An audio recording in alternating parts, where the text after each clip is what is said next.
বালকগুলা একে অপরকে বলতেছে, এ সবাই খেলা থামিয়ে দাও, থামিয়ে দাও, দেখো তাওবাতুন নাসুহা অর্জনকারী আল্লাহর কাছে তওবা করে হাবিবে আযম আল্লাহর মাকবুল বান্দা হয়ে গেছে। সুবহানাল্লাহ, আল্লাহর মাকবুল বান্দা হয়ে চলে আসছে। তাড়াতাড়ি আসো, সাবধান, আমাদের কোনো খেলার কারণে ধুলাবালি যেন তার গায়ের মধ্যে না লাগে, তাহলে বেয়াদবি হয়ে যাবে। তাড়াতাড়ি আসো, তার কাছ থেকে আমরা এই মুহূর্তে দোয়া নিয়ে আসি। সুবহানাল্লাহ, দোয়া নিয়ে আসি। হাবিব আযম রাহমাতুল্লাহি আলাইহি উনি যখন এদেরই আচরণ দেখলেন, সাথে সাথে বললেন, আল্লাহ, মাত্র একদিনের ডিফারেন্স, গতকালকে তারা আমাকে বিচ্যুত করেছে, আজকে তারা আমাকে ইজ্জত দিয়েছে। ওয়া তুইজ্জু মান তাশাউ ওয়া তুযিল্লু মান তাশাউ বিয়াদিকাল খায়র। আল্লাহ, আপনি ইজ্জতের মালিক, ইজ্জতের মালিক, আপনি মুহূর্তের ভিতরে আপনি মানুষকে সম্মানিত করতে পারেন, মুহূর্তের ভিতরে আপনি মানুষকে বিচ্যুত করতে পারেন। আল্লাহ, গতকালকে একদিনের ডিফারেন্স, আমি কান্না করেছি, আজকে দেখা যায় তারা আমাকে ইজ্জত করেছে। আল্লাহ, তোমার দরবারে আমি শুকরিয়া আদায় করলাম। সুবহানাল্লাহ। হযরত হাসান বসরি রাহমাতুল্লাহি আলাইহি ওনার জামানায় একজন জগৎ বিখ্যাত আল্লাহর ওলি হাবিব আযম রাহমাতুল্লাহি আলাইহি উনি ওনার জীবনের শুরু লগ্ন থেকেই অনেক বড় টাকা পয়সার মালিক ছিলেন, অনেক বড় অট্টালিকার মালিক ছিলেন, টাকা পয়সার অভাব ছিল না। কিন্তু যে টাকা পয়সাগুলো ওনার ছিল, এগুলো একটু হালাল পথে উপার্জন ছিল না, সব ছিল সুদের টাকা। বলেন নাউজুবিল্লাহ। কিসের টাকা? সব ছিল সুদের টাকা। হাবিব আযম রাহমাতুল্লাহি আলাইহি মানুষের কাছে সুদ বিলিয়ে দিত। বিভিন্ন মানুষরা তাদের বিভিন্ন গুরুত্বপূর্ণ জিনিস তার কাছে বন্ধক রাখত, রাইকা টাকা নিয়ে যাইত, মাস শেষে তার মূল্য ফিরাই দিত এবং তার থেকে সুদ যা আসে তাকে ফিরাই দিত। হাবিব আযম রাহমাতুল্লাহি আলাইহি ওই সময় বিরাট বড় দৌলতের মালিক ছিলেন। তো তিনি একদিন ওইভাবে প্রত্যেকদিন ভোর থেকে সকালে বের হইতেন, সারা মহল্লা জুড়ে প্রত্যেক ঘরে ঘরে যার কাছে সুদ পান এগুলো তার মূল্য পরিশোধ করে সব নিয়ে আসতেন বাড়িতে। আইসা বাড়িতে এইভাবে গণনা করতেন, আর বিশাল অট্টালিকার মালিক হয়ে গেছে। হাবিব আযম রাহমাতুল্লাহি আলাইহি একদিন ঘর থেকে বের হলেন, বের হইয়া ঘরের ভিতর থেকে যখন বের হইয়া তখন মহল্লায় গেলেন, একবার গিয়া বলতেছে, ওহে মালিক, তুমি কি ঘরে আছো কিনা? আমার যে সুদের যে টাকাগুলো আছে এগুলো আমাকে তুমি ফেরত দাও। মালিকের ঘর থেকে আওয়াজ আসলো তার স্ত্রীর, মালিক আমার ঘরের ভিতরে নাই, আমি তার স্ত্রী, তবে আপনাকে যে আমরা এটা আপনার প্রাপ্যতা দেব, একটা টাকা আমাদের ঘরের মধ্যে নাই, কি করে দেব? আমাদের মাথায় কাজ করতেছে না, আপনি যদি আমাদেরকে ক্ষমা করেন। হাবিব আযম বলে, না, তোমাদেরকে ক্ষমা করতে পারবো না, আমার যা প্রাপ্য তাড়াতাড়ি আমাকে দিয়ে দাও, আমি নিয়ে চলে যাই। বিশ্বাস করেন, আমার ঘরে কোনো কিছুই নাই, যা আছে তা দাও। নাউজুবিল্লাহ বলেন, যা আছে তা দাও, কোনো কিছুই নাই, শুধুমাত্র একটা ছাগলের মাথা আছে, এই মাথাটা যদি আপনি নেন আমি দিতে পারি। ঠিক আছে, এটা দিয়ে দাও, আর এটা মূল্য পরিশোধ আমি এটা লেখে রাখবো, কোনো সমস্যা নাই। ছাগলের মাথাটা নিয়ে বাড়িতে চলে আসছে। আয়েশা বলতেছে তার স্ত্রীকে, স্ত্রী, এই ছাগলের মাথাটাকে সুন্দর করে রান্না করো। তার স্ত্রী বলতেছে যে আমি যে ছাগলের মাথাটাকে আমি রান্না করবো, আমার ঘরে তো রুটিও নাই, লাকড়িও নাই, কি করে খাবেন? আপনি রুটি এবং লাকড়ির ব্যবস্থা করেন। হাবিব আযম ঘর থেকে বের হয়ে গেলেন। আবার তার ওই মানুষদেরকে গিয়ে বলতেছে যে কার কাছে আমার সুদের টাকা আছে তাড়াতাড়ি দাও। ঘরের মধ্যে টাকা পাই নাই, ঘরের মধ্যে থেকে লাকড়ি এবং রুটি নিয়ে তার বাসার মধ্যে হাজির হয়েছে। হাজির হয়ে তার স্ত্রীকে দিলেন, নাও, এগুলো দিয়ে ভালো করে রান্না করো, রুটি তৈরি করো ভালো করে। হাবিব আযম যখন তার স্ত্রীর হাতে দিল, দেওয়ার পর উনি ওনার কামরায় চলে গেছে। স্ত্রী মাথাটাকে নিয়ে সুন্দর করে ভালো করে রান্না করছে। প্রতিমধ্যে এক ভিক্ষুক আয়েশা তার দরবারে হাজির। আয়েশা বলতেছে, আল্লাহু কারীম, কে আছো আল্লাহর বান্দা, আমাকে একটু রহম করো, আমাকে একটু সাহায্য করো, আমি বড় অসহায় দরিদ্র মানুষ। তখন হাবিব আযম বলে, আর এই তুমি কেন আসছো? এখানে পাওয়ার মতো তোমার কোনো কিছুই নাই, তবে যা কিছু আছে তোমাকে দিলে আমরা খাইতে পারবো না। তখন ওই ভিক্ষুক আর কোনো কিছুই বলে না, সাথে সাথে ওইখান থেকে তিনি চলে গেলেন। চলে যাওয়ার পরে হাবিব আযমের স্ত্রী সুন্দর করে মাথাটাকে রান্না করিয়া তার সামনে যখন নিয়ে আসছে, আসার পরে উনি খাবার খাওয়ার জন্য বসলেন। বসা মাত্রই হাবিব আযম বলেন, আমি দেখলাম এত সুন্দর রান্না করা পুষ্ট, রান্না করা ঝুল, রান্না করা এই রুটিগুলা আল্লাহর তরফ থেকে কি যেন সব রক্ত হয়ে গেছে, বলেন নাউযুবিল্লাহ। সব কি হয়ে গেছে? রক্ত হয়ে গেছে। হাবিব আজম বলেন আমি অবাক হয়ে গেলাম, হঠাৎ করে অবস্থা। তখন তার স্ত্রী বলতেছে, ওহে স্বামী, এটা কি অবস্থা? আমি তো বুঝতে পারলাম না। এবার বলতেছে, তুমি না বুঝলে আমি বুঝতে পারছি। বলে কি করে বুঝলেন? এটা হলো আমার কৃতকর্মের ফল। সুবহানাল্লাহ। এটা আমার কি কৃতকর্মের ফল। কিভাবে বুঝলেন? আমি যে এতগুলা মানুষের সুদের টাকা আইনা আমি আমার ঘরের মধ্যে পড়তেছি, রাখতেছি, এগুলো তো জবাব দিতে আছে। নিশ্চিত আল্লাহ আমার উপর গজব হইয়া আমার উপর গজব নাযিল করছে। আমি আর এগুলো গ্রহণ করতে চাই না, বলেন সুবহানাল্লাহ। করতে লাভ করে করতে গেলে হয়ে গেছে। কোথায় যান? আমি পাড়া মহল্লায় যাই। কিসের জন্য যান? আর কোনোদিন সুদের টাকা আনবো না। তাদেরকে বলবো যাদের কাছে সুদের টাকা গুলো আছে এগুলো আমি আর আনবো না। আমার মূল্যগুলো যেন আমাকে ফিরিয়ে দেন। সুবহানাল্লাহ। তিনি যখন ঘর থেকে বের হয়ে গেলেন, ঘর থেকে বের হয়ে যাওয়ার পরে ছোট ছোট বালকরা খেলাধুলা করে অনেক সময় রাস্তার আশেপাশে, দেখছেন কি দেখছেন না? খেলাধুলা যখন করে এমনি ঘর থেকে বের হওয়ার পর হাবিব আজমকে দেখা বলে, ওই যে শুকুর হাবিব আজম আসতেছে, তাড়াতাড়ি বানালে, তাড়াতাড়ি বানা। তার শরীরের বাতাস যদি আমাদের শরীরের মধ্যে লাগে অবশ্যই তার মতো গুনাহগার আমরা হয়ে যাব, বলেন নাউযুবিল্লাহ। বাচ্চারা দৌড়াদৌড়ি শুরু করে দিয়েছে। ঘরের মধ্যে এক ধাক্কা হয়েছে, উত্তরের মধ্যে যে খাবার গুলা রক্ত হয়ে গেছে।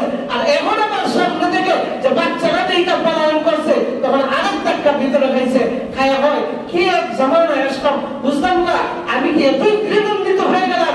আল্লাহর দরবার তো ঘৃণান্বিত হইলাম, শেষ পর্যন্ত মাসুম বাচ্চাদের সামনে আল্লাহ আমাকে ঘৃণান্বিত বানায় দিয়েছে, বলেন নাউযুবিল্লাহ। এখন কি করবেন? শেষ পর্যন্ত আর কোনো কিছুই বলে না। কি করবে? আর তার মাথায় কাজ করে না। কি করবো আর কোনো কিছু বোঝা পায় না। ওই সময় আর সমস্ত গ্রাহকদের কাছে না গিয়া, মানুষের কাছে না গিয়া তখন দৌড় দিয়েছে ওই জামানার জগৎ বিখ্যাত একজন আলেম, তার নাম হলো হাসান বসরি রাহমাতুল্লাহি আলাইহি। উনার দরবারে দৌড় দিয়েছে, বলেন সুবহানাল্লাহ।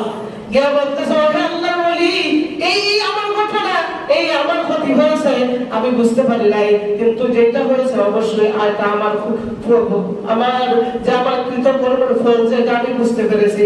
কিন্তু আপনার দরবারে আসলাম, আমাকে খাঁটিভাবে তওবা করায় দেন।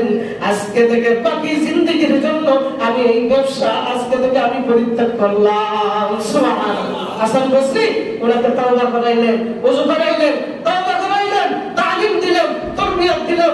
দেওয়ার পরে বললেন, বাবা আর কোনদিন জীবনে এই কাজগুলা করবে না। তুমি আজকে আমার কাছে ওয়াদা দাও। হুজুর আজকে থেকে ওয়াদা দিলাম, আর জীবনে কোনদিন এই কাজ করব না। আল্লাহু আকবার। হাবিব আজম রাহমাতুল্লাহি আলাইহি, হাসান বসরি রাহমাতুল্লাহি আলাইহি বাড়ি থেকে বের হইয়া উনার বাড়িতে আসতেছেন। এর মধ্যে উনারই একজন লোক, যিনি তার কাছ থেকে টাকা নিছে, তো উনাকে দেখার পরে উনি তার ভিতরে একটা ফ্যাশন সৃষ্টি হয়ে গেছে। আই হাই, পাওনাদার তো রাস্তা দেখা যায়। হাবিব আজমকে দেখিয়ে দৌড় শুরু করছে। সুবহানাল্লাহ। দৌড় শুরু করছে বলে হাবিব আজম বলে, ভাই দৌড়ানোর দরকার নাই, তুমি আমাকে দেখে কেন দৌড়াও? আমি তোমাকে দেখে দৌড়বো। সুবহানাল্লাহ বলে, আমি তোমাকে দেখে দৌড়বো। মিয়া আর উনি দেখতে বাবা, আরে হয়ে গেলে যে মানুষটা এত কঠোর, টেকাটা পাইলে ঘর থেকে লাঠি পর্যন্ত দিয়ে যায়। এখন বলে যে হ্যাঁ নাকি আমার দিকে ধরবে, বিষয়টা কি? তো হ্যাঁ ভয় পাইয়া আর কোনো কিছু জিজ্ঞাসা করে যা হয়েছে তার, এরপর আমি সামনে যেতাম না, তোর ফেলাই গেছে। হাবিব আজম রাহমাতুল্লাহি আলাইহি আল্লাহু আকবার রাস্তা দিয়ে যখন আবার আসতেছেন, ওনার বাড়ির কাছাকাছি যখন আসতেছেন, আবার দেখে ওই যে বালকগুলা তাকে ঘৃণা করছিল, ওই বালকগুলা দেখিয়া তাদেরকে দেখা মাত্রই, হাবিব আজমকে দেখা মাত্রই ওই বালকগুলা একে অপরকে বলতেছে, এ সবাই খেলা থামিয়ে দাও, দেখো তাওবাতুন নাসুহা অর্জনকারী আল্লাহর কাছে তওবা করে হাবিব আজম আল্লাহর মাকবুল বান্দা হয়ে গেছে। সুবহানাল্লাহ। আল্লাহর মাকবুল বান্দা হয়ে চলে আসছে। তাড়াতাড়ি আসো, সাবধান, আমাদের কোনো খেলার কারণে ধুলাবালি যেন তার গায়ের মধ্যে না লাগে, তাহলে বেয়াদবি হয়ে যাবে। তাড়াতাড়ি আসো, তার কাছ থেকে আমরা এই মুহূর্তে দোয়া নিয়ে আসি। সুবহানাল্লাহ। দোয়া নিয়ে আসি। হাবিব আজম রাহমাতুল্লাহি আলাইহি উনি যখন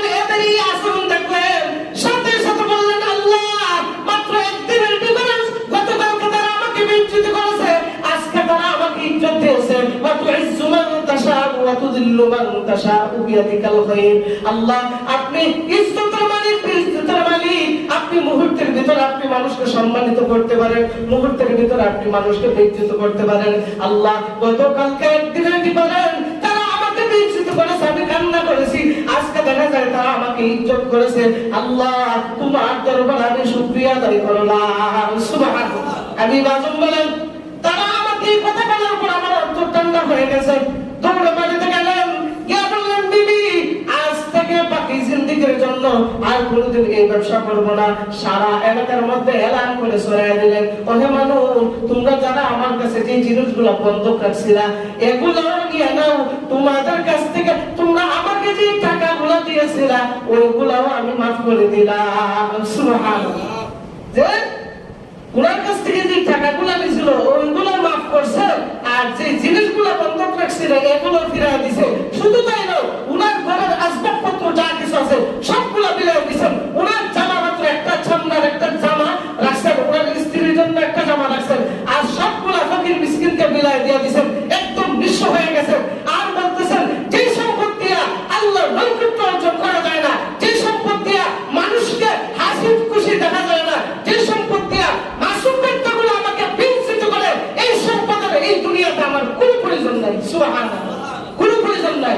এই হেলান দেওয়ার মাত্রই যে মানুষগুলা তাকে দেখিয়া দৌড়ে পালায় যেত, ওই মানুষগুলা ঝাঁপায় পড়ছে আর তার কাছে মাপ চাইছে, তোমাকে তো আমরা অনেক কষ্ট দিয়ে দিয়েছি। তখন হাবিব আজম আরো উল্টা তাদেরকে মাপ চাইতেছেন আর বলতেছে তোমরা এগুলা নিয়ে নাও, আমি তোমাদেরকে সব ফ্রি করে দিয়ে দিলাম। আল্লাহু আকবার। হাবিব আজম রাহমাতুল্লাহি আলাইহি এই কথা বলার পরে ফুরাত নদীর কিনারের মধ্যে কি একটা তাবু বানাইছে। বলে সুবহানাল্লাহ। কি বানাইছে? তাবু বানাইছে। রাত্রে বেলা ওই জায়গার মধ্যে মুরাকাবা করে, আল্লাহর দরবারে দোয়া মুনাজাত করে, আর দিনের বেলা হযরত হাসান বসরি রাহমাতুল্লাহি আলাইহির কাছে ইলমে দ্বীন, ইলমে মারিফত, ইলমে শরীয়ত যা আছে সব কিছুর জ্ঞান অর্জন করে। আল্লাহু আকবার। 3 দিন 4 দিন যখন অতিবাহিত হয়ে যায়, উনার স্ত্রী উনার এই অবস্থা দেখিয়া উনার স্ত্রীও আমল করা শুরু করে দিয়েছে। সুবহানাল্লাহ। ওনার স্ত্রী আমল করা শুরু করে দিয়েছে। শেষ পর্যন্ত 3 দিন 4 দিন যখন হয়ে গেছে, তাদের চুলাতে কোনো আগুন জ্বলে না, রান্না করা খাবারও নাই, খাবার রান্না করার মতো কোনো ব্যবস্থা নাই, এমন একটা অবস্থা হয়ে গেছে। ওনার স্ত্রী বলতেছেন আমাদেরকে খাবার খাওয়ানোর জন্য, খাবার খাওয়ার জন্য কোনো একটা ব্যবস্থা করেন। তখন তিনি বলতেছে ঠিক আছে আমি বের হইতেছি, কাজ করবো করবো করে সেটা রুজি বেড়াই না, তোমাদেরকে খাওয়াইবো। আল্লাহর উপর তাওয়াক্কুল নিয়ে ঘর থেকে বের হইছে। কিসের কাজ করবেন? হাসান বসরি রাহমাতুল্লাহি আলাইহির দরবারে গিয়া উনি তালিম শুনতেছেন, বয়ান শুনতেছেন, জীবন কিভাবে সংশোধন হয় বয়ান শুনিয়া সারা দিন তাকিয়া সন্ধ্যাবেলা বাড়িতে আসতেছে, আবার ভয়ে পাইতেছে যে বিবির কাছে কি কি জবাব দিব। সুবহানাল্লাহ। কারণ আমি বলছি রুজি করে আনতেছি, এটা কি না তোমাদেরকে খাবার খাওয়াবো, কি জবাব দিব? যখন সন্ধ্যাবেলা বাড়িতে যায়, স্ত্রী বলতেছে কোনো কিছু আনেন নাই? না কোনো কিছু তো আনি নাই। যে মালিকের দরবারে আমি কাজ করতে গেছি, মাত্র তো একদিন হয়েছে, ওই মালিকের দরবারে কাজ করতেছি, তো মুনাফা পাওয়ার জন্য আমার বড় লজ্জা হয়। সুবহানাল্লাহ। মুনাফা পাওয়ার জন্য আমার বড় লজ্জা হয়। এজন্য আর 10টা দিন তুমি অপেক্ষা করো, ইনশাআল্লাহ আমি এর থেকে ফায়দা হাসিল করে তোমাকে খাওয়াবো ইনশাআল্লাহ। আল্লাহু আকবার। স্ত্রীও দিনদার হয়ে গেছে, উনি আমল করে, স্ত্রীও দিনদার করে আমল করে। রাত্রিবেলা স্ত্রীকে তাঁবুর ভিতরে নিয়ে দুইজন মুরাকাবা মুশাহাদা সবকিছু করেন, আল্লাহর নৈকট্য অর্জন করেন। দিনের বেলা হাসান বসরির দরবারে গিয়া দ্বীনি তালিম শুনিয়া জীবন পরিবর্তন হইয়া দশম দিন যেদিন হয়ে যায়, ওই দিন স্ত্রীকে সাথে নেয় নাই, না নিয়ে বাসাতে রেখে বলতেছে আজকে আজকে ইনশাআল্লাহ আমাদের রিজিকের ব্যবস্থা হবে। সুবহানাল্লাহ। অথচ তিনি কোনো খামই বলে না, রিজিক কোথা থেকে আসবে? আল্লাহু আকবার। ইমাম আযম রাহমাতুল্লাহি আলাইহি, হাবিব আযম রাহমাতুল্লাহি আলাইহি উনি আল্লাহর উপর তাওয়াক্কুল করে বের হয়েছেন আর বলতেছেন আল্লাহ তোমার উপর তাওয়াক্কুল করে আমার স্ত্রীকে যে প্রতিশ্রুতি দিয়েছি, আল্লাহ তুমি আমাকে ঠকায় না, কারণ তোমার বান্দারা কোনো কিছুর কমতি নাই। সুবহানাল্লাহ। আল্লাহ তোমার দরবারে চাইলাম, আমার স্ত্রীর কাছে আমাকে তুমি বেইজ্জত করিও না। উনি কান্না করতেছেন, যত সময় যাইতেছে টেনশন বাড়তেছে, যত সময় যাইতেছে টেনশন বাড়তেছে। আর ওইদিকে আল্লাহ পাক রব্বুল আলামিন 4 জন ফেরেশতাকে 4 জন সুন্দর যুবকের রূপ ধরিয়া আল্লাহ তাআলা তার ঘরের মধ্যে রিজিক পৌঁছায় দিয়েছে। সুবহানাল্লাহ। হাবিব আযম রাহমাতুল্লাহি আলাইহি উনি এই তাবুত থেকে যখন ইবাদত করিয়া বাড়ির দিকে রওনা দিছে, বাড়ির দিকে রওনা দিয়া ঘরের পাশে যখন গেছে, গিয়া তো এখন আর ভিতরে ঢুকতে সাহস হইতেছে না। 10 দিন হয়ে গেছে, একটা মানুষকে যদি খাবার না দেই কেমন একটা অবস্থা হবে বলেন। তার মধ্যে আমার স্ত্রী খবর পাচ্ছে ডাবল খবর। তো যখন ভিতর থেকে ঢুকছে এমনি থেকে আল্লাহু আকবার আল্লাহু আকবার, ওনার ঘর থেকে পুরো বাড়ির মধ্যে সুঘ্রাণ ছড়ায় গেছে। সুবহানাল্লাহ। তো উনি বলতেছেন ব্যাপার কি, আমার বাড়ির ভিতরে তো কোনো এই রান্নাতে কোনো ঘ্রাণযুক্ত খাবার নাই, ব্যাপার কি আমি তো বুঝতে পারলাম না। আল্লাহু আকবার। ঘরের ভিতরে গেছে, সাহস করে গেছে, ঢুকছে, দুইটা বলে আসসালামু আলাইকুম ওয়া রাহমাতুল্লাহ। সালাম যখন দিছে, স্ত্রী হাসি দিয়ে বলে ওয়া আলাইকুম আসসালাম ওয়া রাহমাতুল্লাহি ওয়া বারাকাতুহু। তখন বলতেছে ব্যাপার কি, এত খুশি কেন? আমি তো বুঝতে পারলাম না। খুশি মানে খুশি হবে না কেন? খুশি হবে না কেন? আপনার মালিক আমাদেরকে এত রিজিকের ব্যবস্থা করে দিয়েছেন, তা আমরা তুলনীয়। সুবহানাল্লাহ। কি বলো, মালিকের ব্যবস্থা করে দিয়েছে মানে কি করে বুঝলাম? হ্যাঁ, হাবিব আযম শুনেন, আপনি যখন আসেন আমি সারাদিন অপেক্ষা করতেছি, ক্ষুধার যন্ত্রণায় আমার জানতে চটপট করতেছে।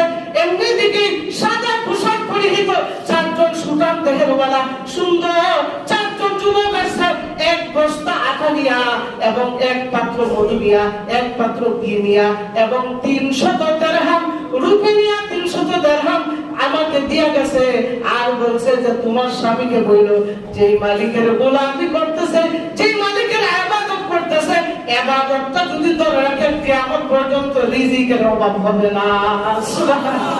রিজিকের অভাব হবে না। তখন বলে কি বলে, আমি তো বিশ্বাস করতে পারতেছি না।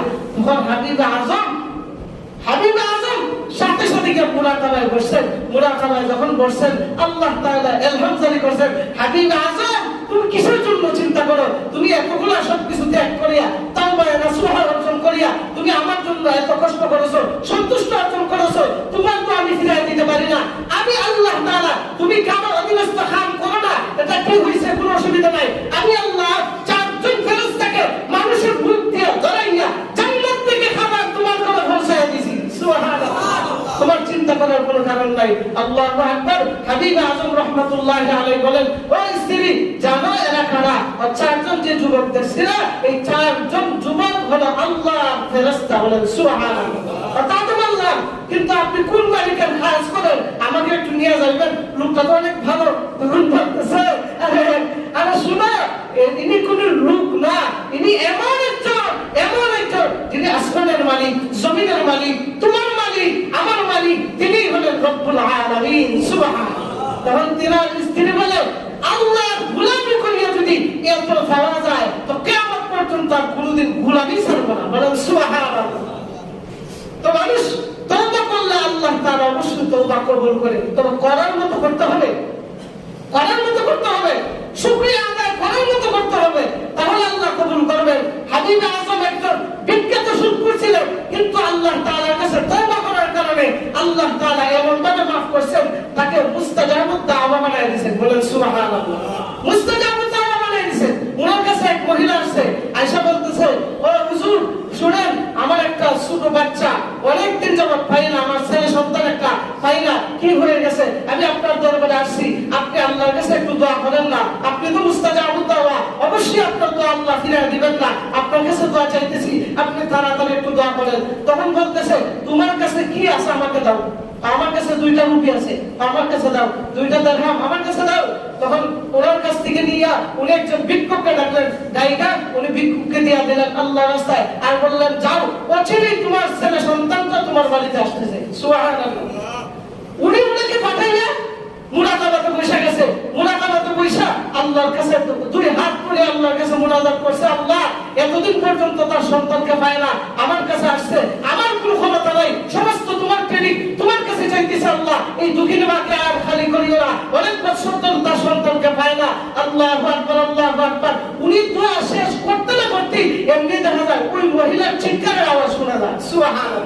চিৎকার দিয়ে বলতেছে, আল্লাহ আমার বুকের মালিককে এতদিনে আমার কাছে ফিরিয়ে দিয়েছো। সুবহানাল্লাহ। তখন দৌড়ে ওনার সন্তানকে নিয়ে আসে, আসার পরে বলতেছে, আপনি এটা কিভাবে করলেন? আমার কোন কারীম না, আমি আল্লাহর কাছে দোয়া করছি, আল্লাহ তাআলা রাস্তা বাতায় দিয়েছেন। বলে তা তো বুঝলাম, তাহলে তোমার কাছ থেকে বলা শোনার দরকার নাই, তোমার ছেলের কাছ থেকে শুনি। ছেলেকে জিজ্ঞাসা করছে তুমি কোথায় গেছিলাম বাবা? বলে আমি হঠাৎ করে হারিয়ে গেছি, এমন এক দেশের মধ্যে গেছি, দেশের মধ্যে কোনো কিছুই চিনি না। আল্লাহর কি রহমত, আমাকে হুজুরে নিয়ে মাদ্রাসায় পড়তে করিয়া ইলমে দ্বীন শিক্ষা দিয়েছে। সুবহানাল্লাহ, ইলমে দ্বীন শিক্ষা দিয়েছে। তাহলে এখানে তো আসলা, কিভাবে আসলা? বা আসার কারণ দেখেন কেমনে। হুজুর আমাকে পাঠাইছেন পুস্তক ক্রয় করিয়া আনার জন্য বাজার থেকে। আমি বাজারের মধ্যে যখন পুস্তক ক্রয় করিয়া মাদ্রাসার দিকে যখন রওনা করছি, আল্লাহু আকবার, হঠাৎ করে ঘূর্ণিঝড় আসিয়া ঘুরপাক্কাইয়া আমাকে উড়াইয়া নিয়ে আসছে। সুবহানাল্লাহ।